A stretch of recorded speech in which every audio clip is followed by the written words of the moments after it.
Hey, church family and others out there. This is Trevor Owen, and we're doing another one of our weekly town talks. And this week, I'm really excited because we're talking with a group two different groups that do water projects all over the world. And in particular, Pat Tucker is here. He's with Water from Wine, and our church has a long history of working with them. And of course, Pat and Terry go to the church and are real involved in stuff there. But then one of the things that they have done is helped partner with Water1st, and Kirk is here to kind of share some of what that is about, and kind of fill us in on how is all the ways that this partnership worked out, helping things around the world. And so as we're going today, for those of you who are tuning in on Facebook, I've got the stream open over here. We'll kind of keep my eye on it. If you got questions or comments or things you want to share, feel free to post them in there. And of course, you can also just hit like, love, or laugh, or whatever things as stuff comes in, and that helps spread the word. You can also share the stream to your own page, which kind of helps get the word out. And long term, it'll help spread the word about these great ministries and ways that we're helping around the world. So to get us going, Pat, why don't you tell us a little bit about who you are and then what Water from Wine even is? Yeah, okay. I'm Pat Tucker. I'm founder and president of Water from Wine. And what our job is that we have a 6-acre vineyard. We hand pick it and we make the wine and we sell the wine, and we give away all the money. We give away 100% of the money that we get for the wine. We give to organizations that do the water work in the world. And in the United States, there are over 100 organizations that go around the world and try to help the underserved that are in water crisis. And I think Kirk is one of our partners at Water1st International, and I think he can tell us more about the actual crisis and how it affects populations. But our job is just to fund different organizations. So far, we've funded 20 different organizations to a certain degree. Water1st is our biggest receiver. So far, they've received $336,000 from us through wine sales that they generated. They generate the wine sales. They have their own label, and it's on our wine. They invented a label, and they put it on there. And Can you bring that in a little closer? Can't quite see it there. They oh yeah, there you go. Generate sales for this wine, and then we give the money back to them once we receive it. So that's awesome. We have, like I say, there's 9 different organizations here. We can talk about more of them later if we want to, but that's what we're doing, and we love it. That's very cool. Yeah, I know one of my good friends down in Portland, their family does a bunch of stuff in CAR and in Africa, drilling wells. And I've been over to Tanzania and some of those areas to see what happens. And I mean, it is amazing to watch a community get transformed by a water project.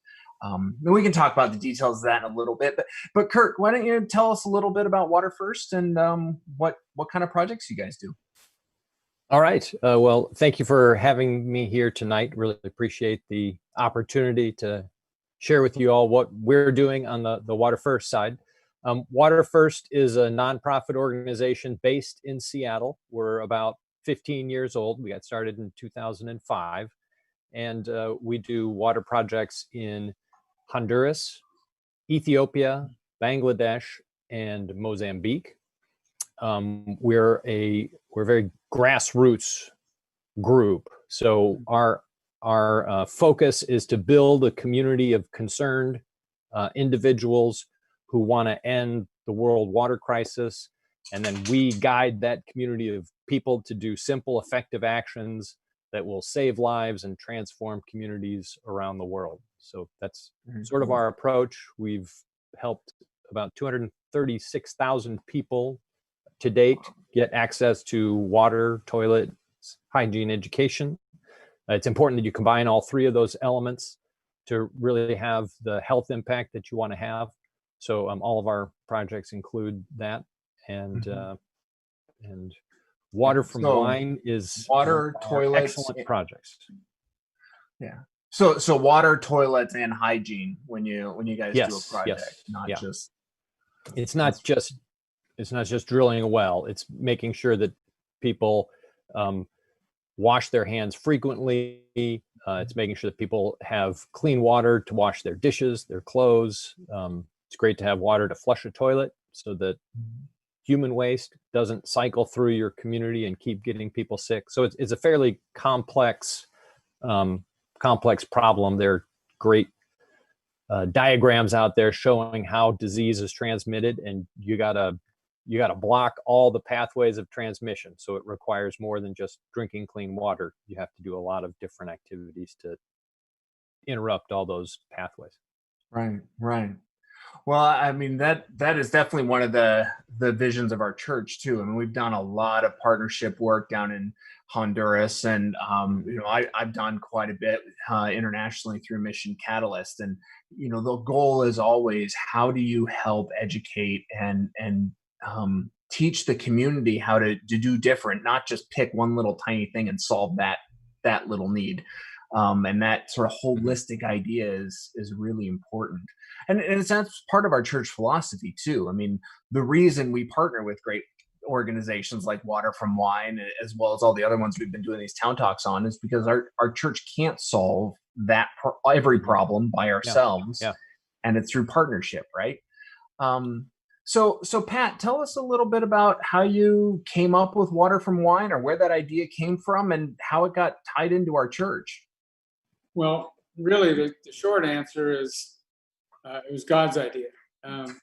But the longer answer is that it's a conjoining of a number of things in my life that just all kind of blended together. The first was the fact that we have a large farm down here on the river. We've had it for many years, and it's an excellent source of revenue.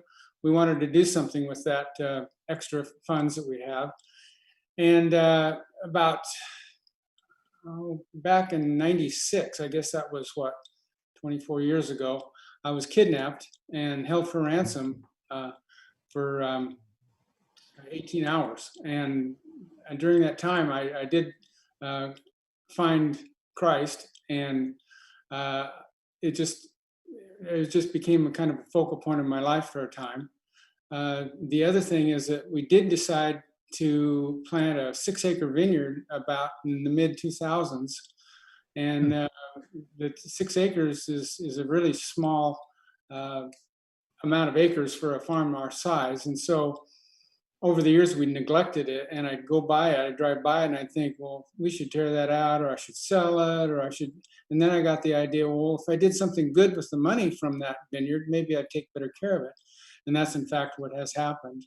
The fourth thing that came together with is my daughter Jamie, when she was in high school, went to Honduras as part of our church mission, and she got a heart for missions at that point, and she got a degree from Seattle Pacific University in global development, and she moved to Africa upon graduation for about 5 years, and we went and visited her several times. The last time we visited her, she got married over there, so we got to see firsthand some of the needs, and so that's those four things coming together. Are the four foundations of Water from Wine. Yeah, I know you guys have been real involved in, well, like you said, right? You like up to 20 different organizations kind of helping out, and particularly with Water1st. But I think we'd be curious as to what sort of organizations you look for. I mean, I mentioned my friend who's got his thing going down in CAR. How do you pick places, and ultimately why Water1st is one of the main ones? We learned about missions through our church missions that we do in Honduras, that need to come alongside people rather than just doing things for them. And so we searched out different organizations that have that same philosophy. And Water1st International is an excellent example of that philosophy. They don't believe in just dropping in and doing something for people. They organize the village, and maybe Kirk can speak a little bit more to that, but it's a process, and it's the only way that people will really value what they get.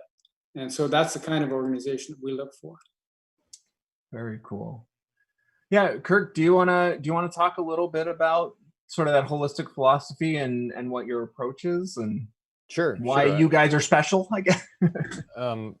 So Water1st actually doesn't do water projects.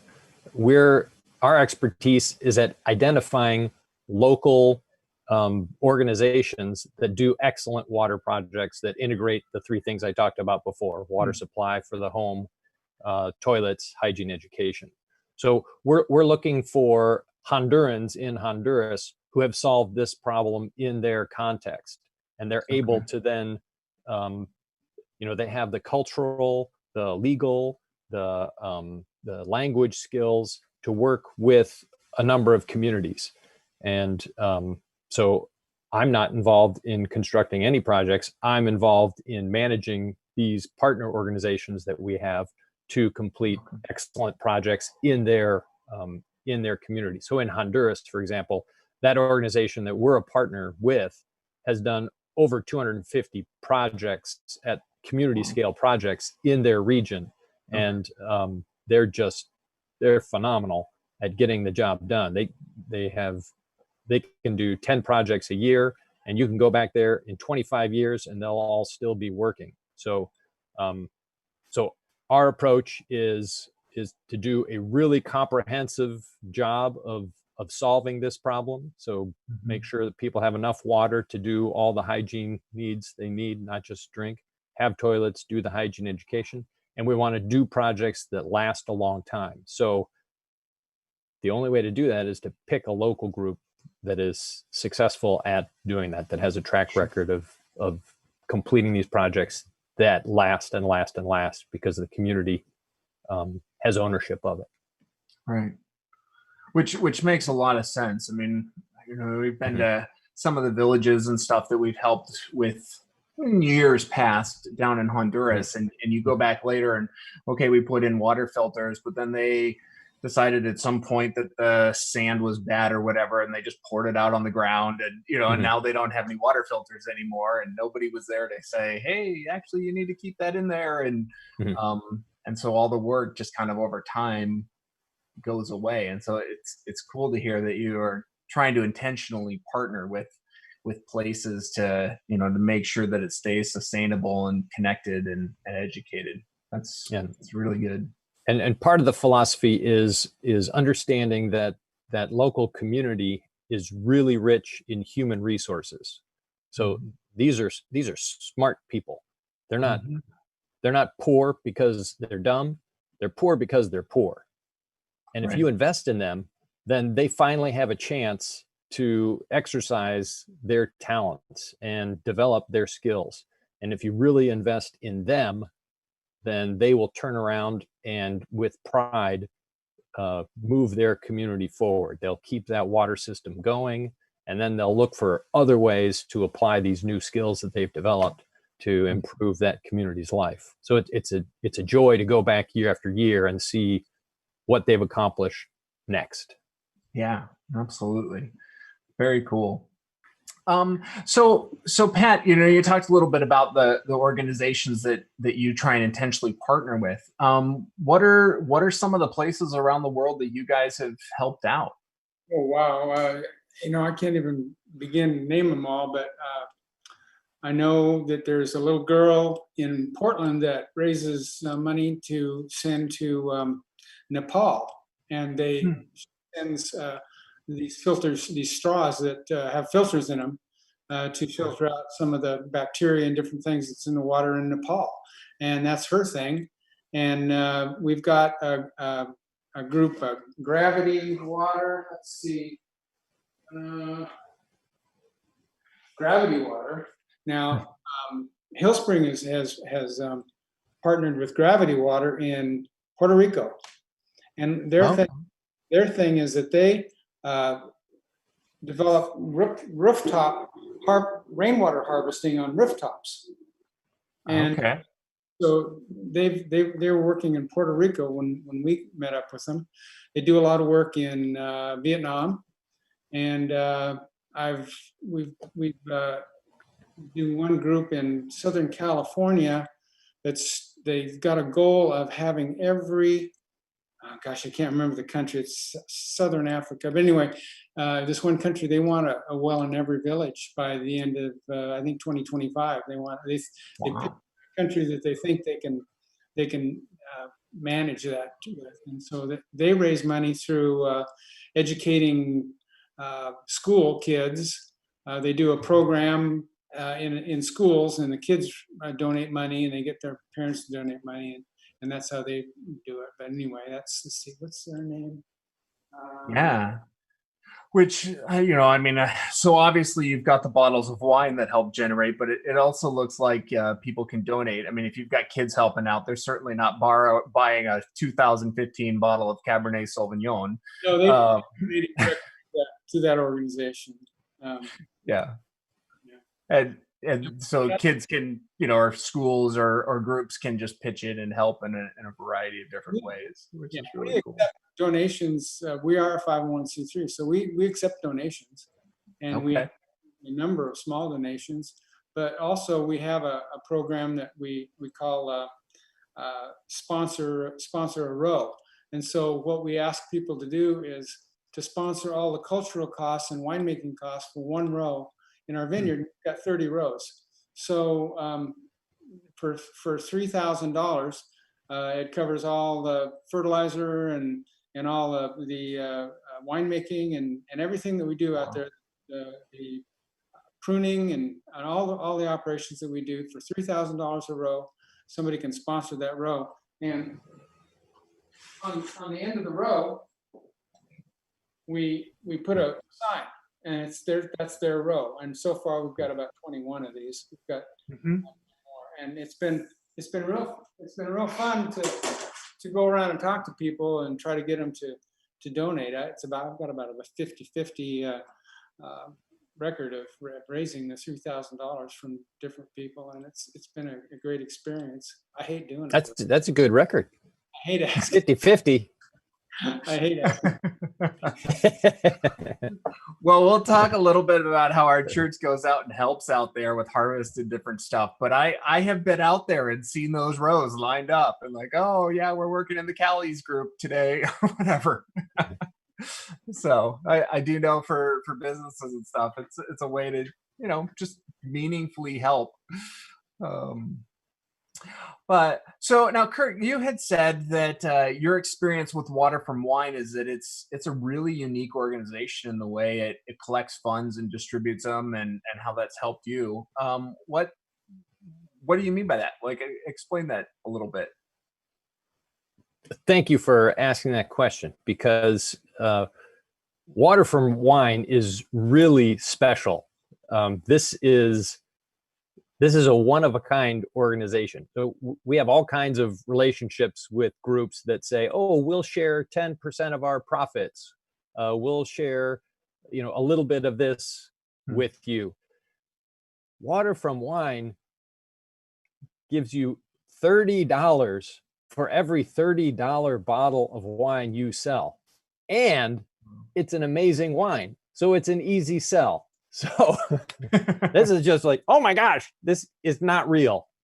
And it is. So it's some incredibly generous people who had a bold vision, and they're somehow making it work, and we can't thank them enough. So I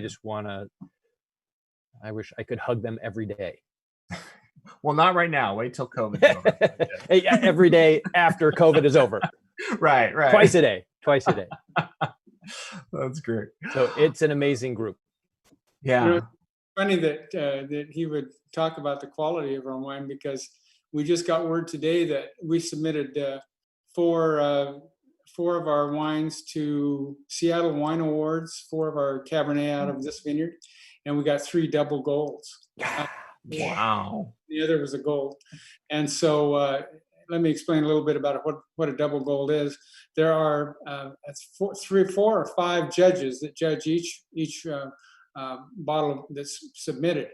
And if three of them say this is a gold, then if the others say silver or whatever, bronze, then it's a gold because the gold's won out. But if it's a unanimous, if all the judges say this is a gold, then it's a double gold. And so it's a pretty prestigious award. Is a double gold. I know last year we had a double gold at the Tri-City event, and there were I think only 335 wines tested that night, and they gave out 7 double golds, and we got one of them. So we're proud of the quality. We have a great winemaking partner. Charlie Hoppus at Wine Boss is a tremendous asset to us, and we depend on him to make this wine, and he makes great wine. It's no doubt. No doubt about it. It's worth $30. It's a $30 bottle of wine. So that's really so. Now, and all $30 goes to help someone get clean water. It's unbelievable. Right. Tell the truth. Tell the truth. There, it's $35. Well, now, yeah, there's a special offer right now, so that it's $35 goes to the organization if they sell a $30 bottle of wine. And I'm still not sure how that one works. How does that work, Pat? I mean, how do you guys make this happen?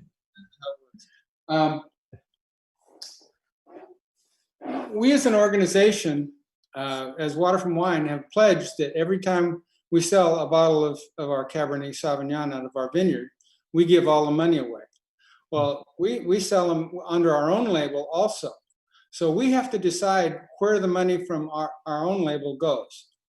And in January, we gave out eight $10,000 grants to different organizations. Wow.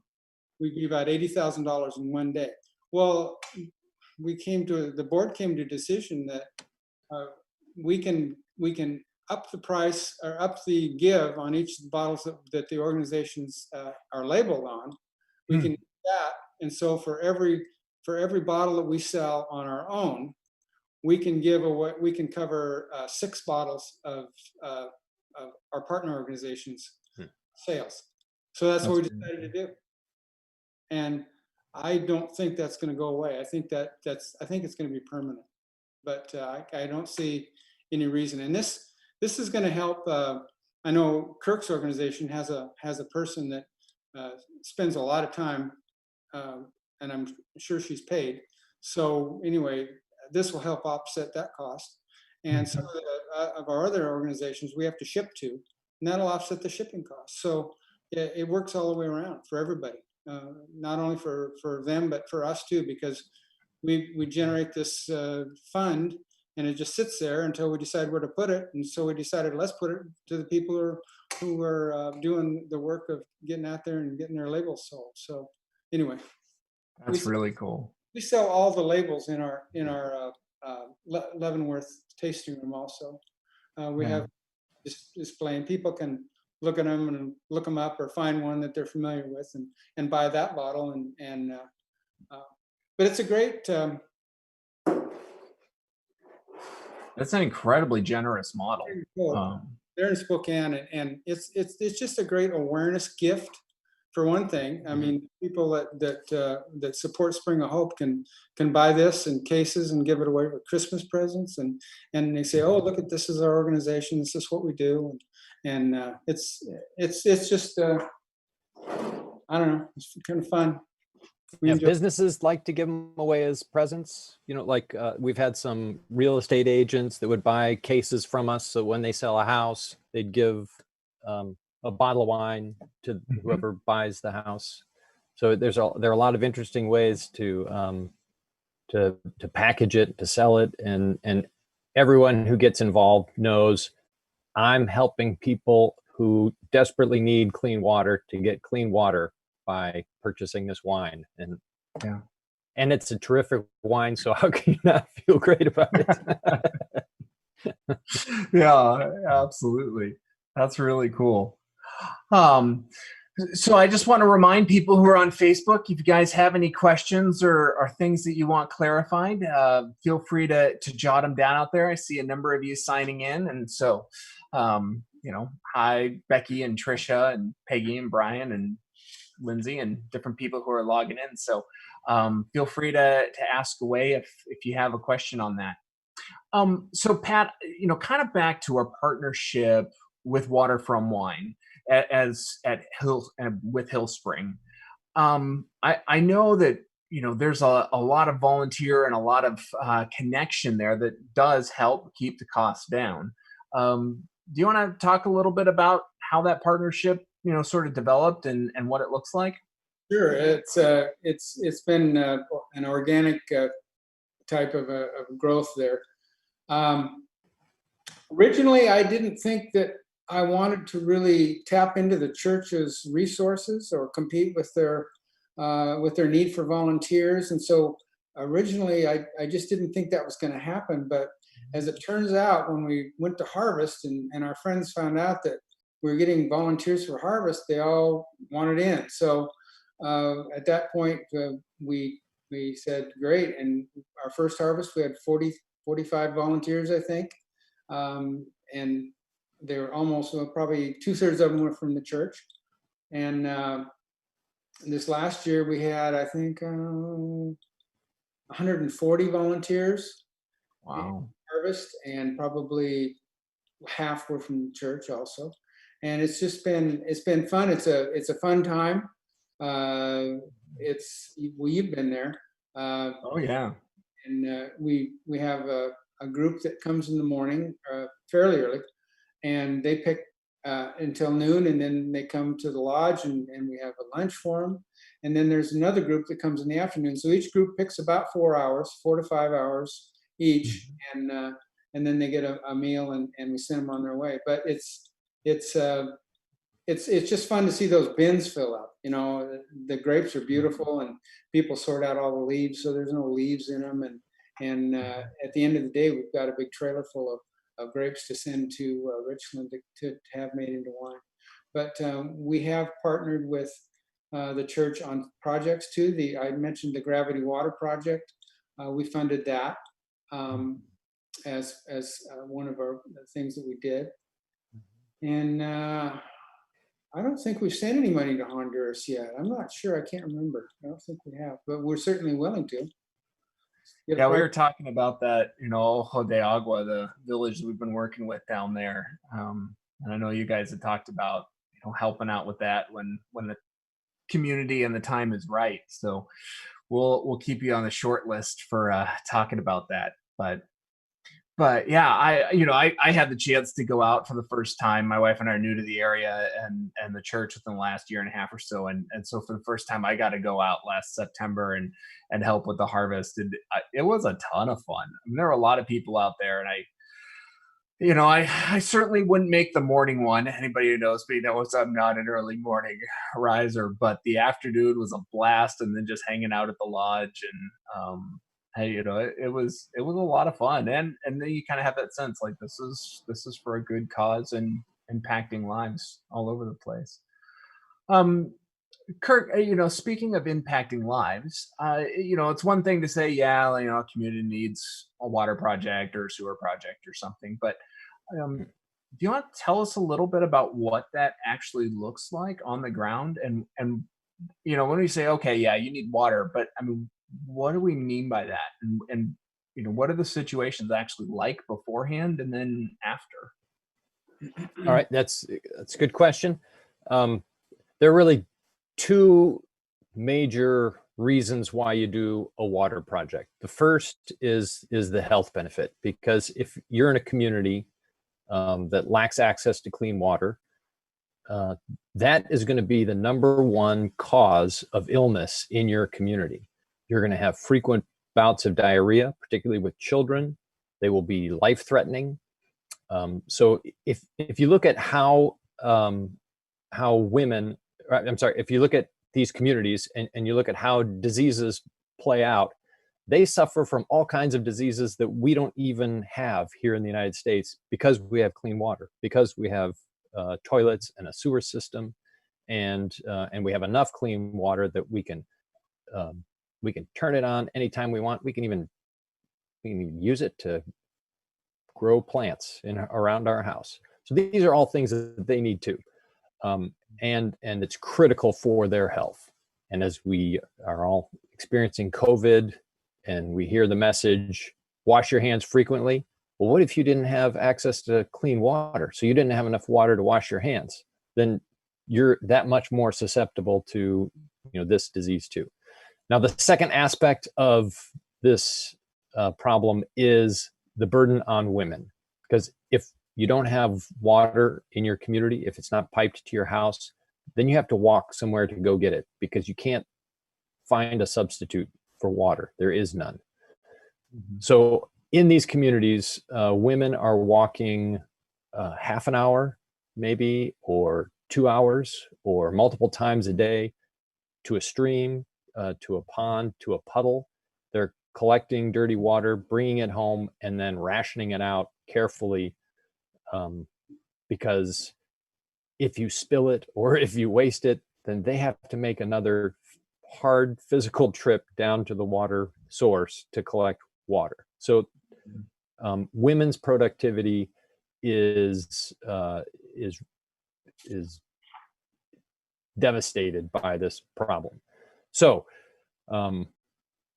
you want to solve the health problem, but you also want to liberate women from basically being beasts of burden in their community.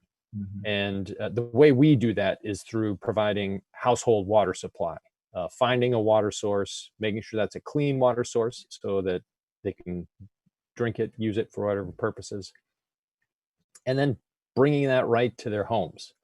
Because if you can turn on a tap to collect your water, then you don't have to leave your house to walk even 15 minutes.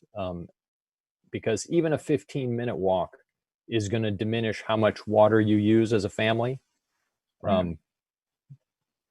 In order to protect health, to achieve that health goal, your family needs to use 50 to 100 gallons of water per day. And 1 gallon of water weighs 8 pounds. So we're talking about 400 to 800 pounds of water a day.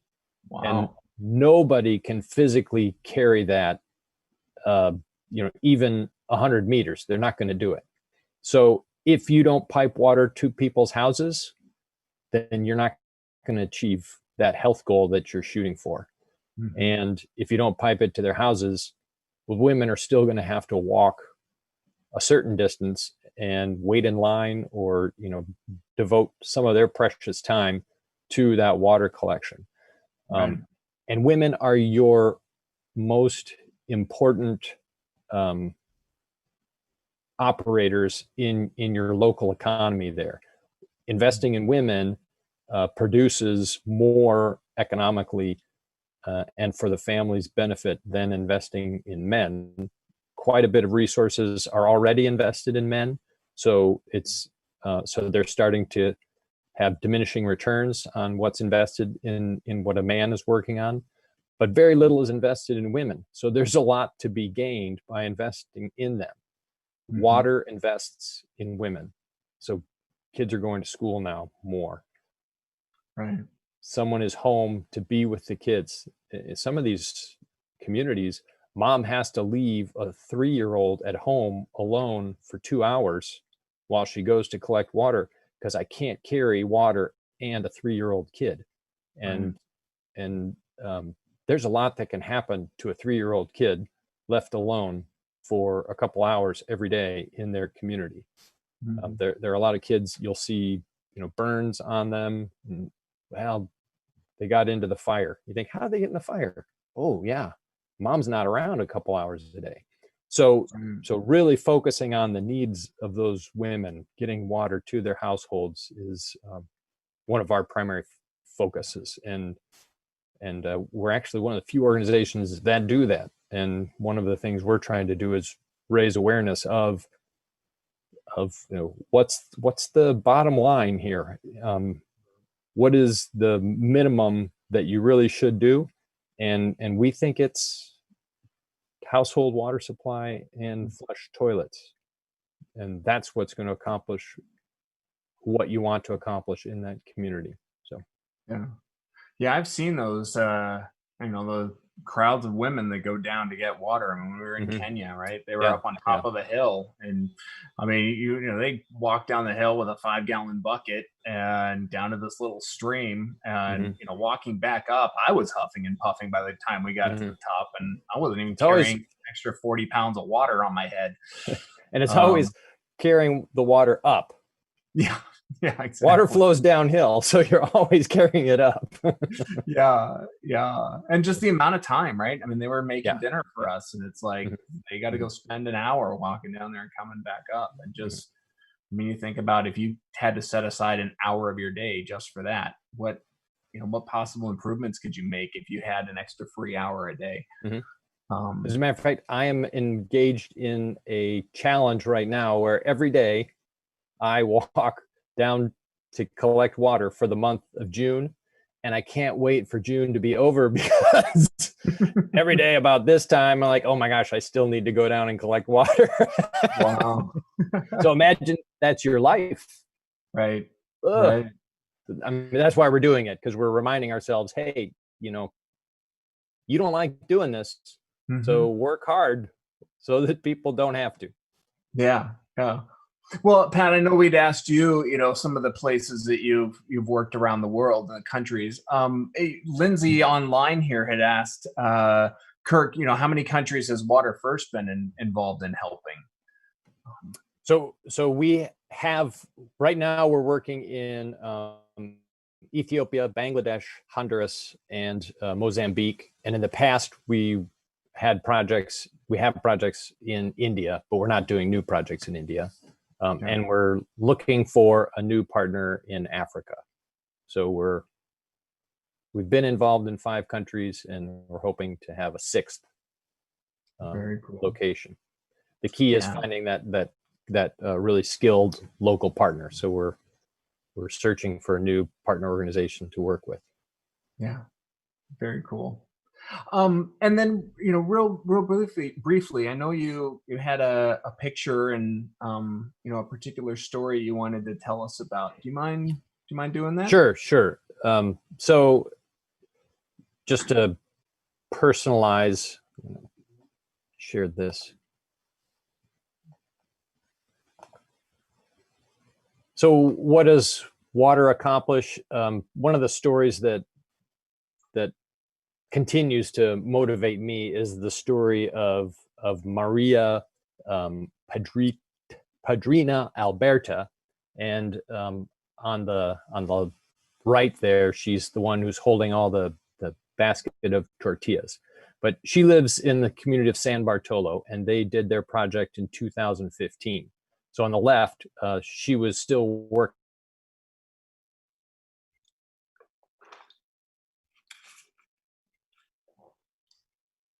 Did we? I'm still here. Yeah, I think we dropped him for a sec there. So, that's the danger and the difficulty about doing these things online, right? So we'll let Kurt get back in. So Pat, while the next question I was going to go to for you is, you said you've got all these different projects, and you have individual wines that are geared toward various projects.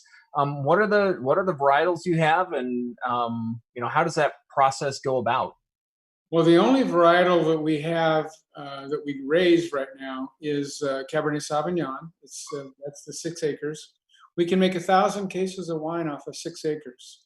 So wow. we've done that consistently, except for 1 year since 2014. With 12 bottles per case at $30 a bottle. Yeah, that's 1,000 bottles per year that we have to sell. And so, but we also have a tasting room in Leavenworth, and there are costs to having a tasting room. Oh, there's Kirk. Yeah. You're back. Did you lose me? Yep. Yeah. Oh, you disappeared for... Okay. The share screen didn't work for me. It showed up over here, but we had you for a little bit and then you dropped out. So I wonder. we'll if give it you just a went sec. bad. Pat was just telling us about his tasting room and places Leavenworth or where people can see us. So let's finish that and then we'll come back to the story. Yep, sounds good.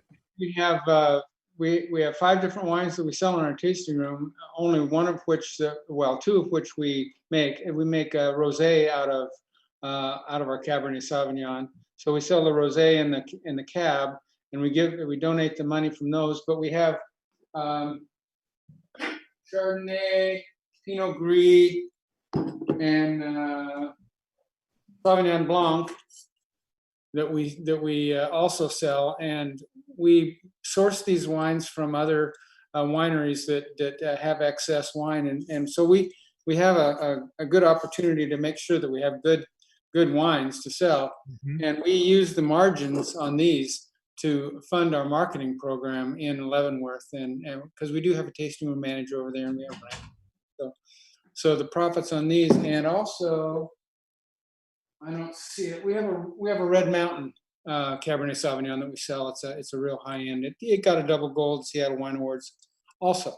Wow. So anyway, that's what we're doing. We're trying to fund the marketing program with these wines that we source from outside of our own vineyard. Very cool. Very cool. Yeah, I'm just really impressed with the model, and that there really is just 100% pass through. That's crazy, and it's something that you see a lot of people getting behind, right? You have 140 volunteers that come out in the sweat and heat of the day to pick grapes and help it happen, and that's kind of our whole model, right? All coming together from wherever we're at. I mean, I know I had a friend down in Salem that saw me share something about the harvest and drove up just to pick grapes for the afternoon. It was fun to see her, but I mean, it's for that cause. And so kind of back to your story. I mean, we saw the picture of the lady for a little bit there. Do you want to kind of flesh that out? Like, what does all that work and the varietals and the tasting room and the selling, like, how does that impact her? Yeah, so the woman that I was showing is a woman named Maria Alberta, and she lives in the community of San Bartolo. Before the project was built, I'm going to, based on her description of her health conditions, I'm going to guess she has some autoimmune disease. So her hair was falling out. She said she had really achy joints. She was losing weight. She couldn't sleep at night. And she said she honestly didn't know how much longer she was going to make it, particularly because carrying water just zapped all of her energy. And she could hardly even then cook dinner or do her other tasks. And she's in her 40s. So when the water project was finished and she no longer had to carry water, her hair started growing back. Wow. She gained weight. She could, the aches went away. So eliminating this incredible exertion of energy every day allowed her to live a happy life finally. And so she brought us the biggest pile of tortillas I've ever seen and said, I could never forgive myself if I didn't cook you lunch, because this project has saved my life. And so just being able to eat those tortillas that we knew were made with love just inspires us to keep going and helping the next community that also has women like Maria, who this chore of carrying water every day is killing them. And right. this can be solved. It's not it's pretty simple. So yeah so drink wine, folks. Yeah, well, that does lead to kind of the last little bit here as we're wrapping up. What does the future look like for Water from Wine, and if people were interested in finding out about it or how to connect or how to help, either donate or purchase a bottle or see what is available, Well, we do have a tasting room in Leavenworth, but we deliver in Tri-Cities. Anybody who wants to get online and order wine online, we deliver in Tri-Cities. We have a wine club. Different. It's a bargain. You get a discount on the wines that we do send, and I think they send twice a year. Anyway, our website is www.waterfromwine.com or .org. Sorry, .org. Nice. And you can get on there and see all about the different opportunities that they have. And you can see a lot about our history. You can see how much we've donated. And we can put that web address in the comments here on the Facebook stream too, so people can see that if they want to go and check that out. Ask Kirk about raising money. They have a gala every year that's super. I don't know if they're going to have it. I don't think we're going to be able to have it this year. So wow, we had to pause for a year and come back in 2021. How much did you raise at your gala last year? One night? 1.2 million last year. Wow, that's incredible. And every table got a bottle of, all right, maybe it was one or two bottles. Yeah, 2 bottles of water from wine. And we sold water from wine by the case for folks, because a lot of people would take home a case. So I think that night we sold like $30,000 worth of wine too. Brian just texted me see if we have a red wine club yet, and we don't, but we're working on that. So instead of getting the Chardonnays and the Pinot Gris, things like that, they just get the red wines, and so we're working on a red wine club. Very cool. Well, I tell you, I mean, the amazing thing about the body of Christ is that God is at work all over the place, and he uses some of the most interesting ways to make it happen. And it's really cool to see, Pat, your vision and this sense of God calling you to hey, you got that 6 acres is just kind of sitting there. You gotta do something with that. And then how that's rippled out into countries all over the world and organizations, and helping out women who are hurting in a bunch of different countries in Africa and Honduras. And I'm just excited to see the way that God will continue to use this to help transform and the lives of people who are seriously hurting around our world in ways that we just so often don't even think about, right? Like I go to my tap and I flip on the thing and I decide whether I want hot or cold, depending on whether I want to drink or wash something. And just never, you don't think about it until you go to some other place around the world and go, oh, it's not that simple here. So I'm really impressed and very proud of the work you guys are doing and just the all around partnership we have with this. Kind of as we come to the close here, do you guys have any little thoughts or things you want to leave with us? Challenges, tidbits? I looked at my notes here, and one thing I did want to say is that we have one really special partner in Andrew Martinez of Martinez and Martinez Winery. He has made our rosé wine 3 years for 3 years for no charge to us. Wow.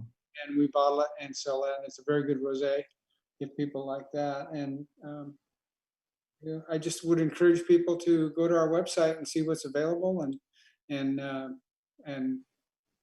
buy some wine. Yeah.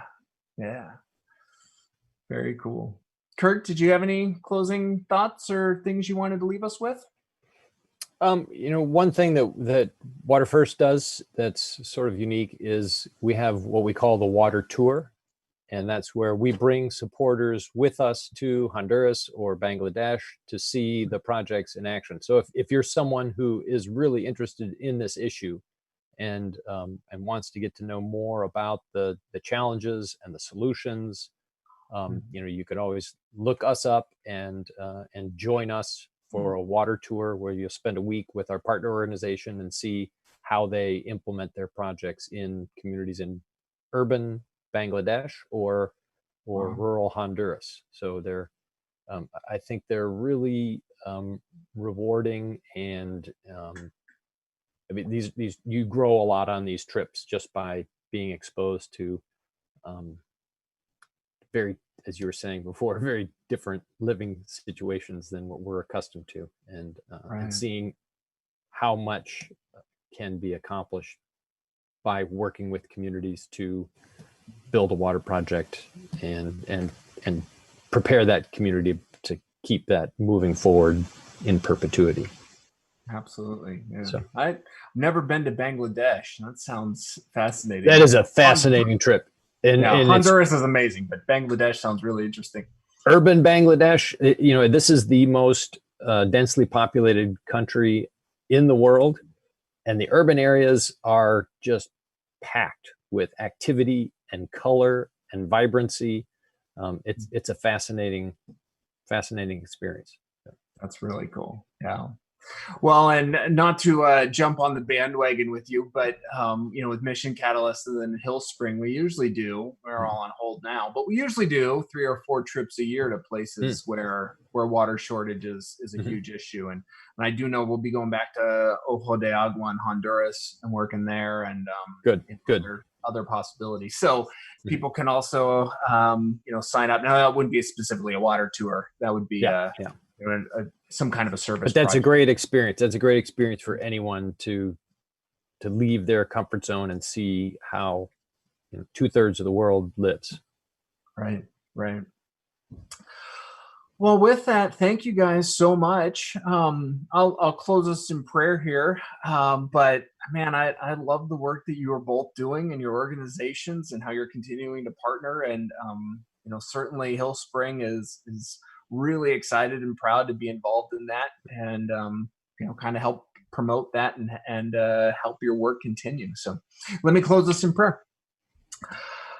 God, I just thank you so much for the ways that you work all around the world in creative ways that that I wouldn't think of normally, and yet you give vision and passion in Pat and Kirk and all the different people that are involved in this to help ease the pain and the suffering and transform the lives of people who seriously need help.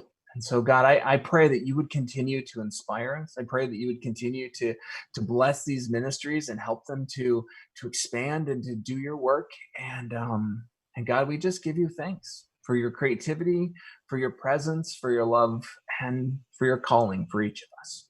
In Jesus' name, amen. Amen. All right. Well, thank you guys so much. Thank you. It's been great to chat with you, and I look forward to seeing where our paths cross moving forward.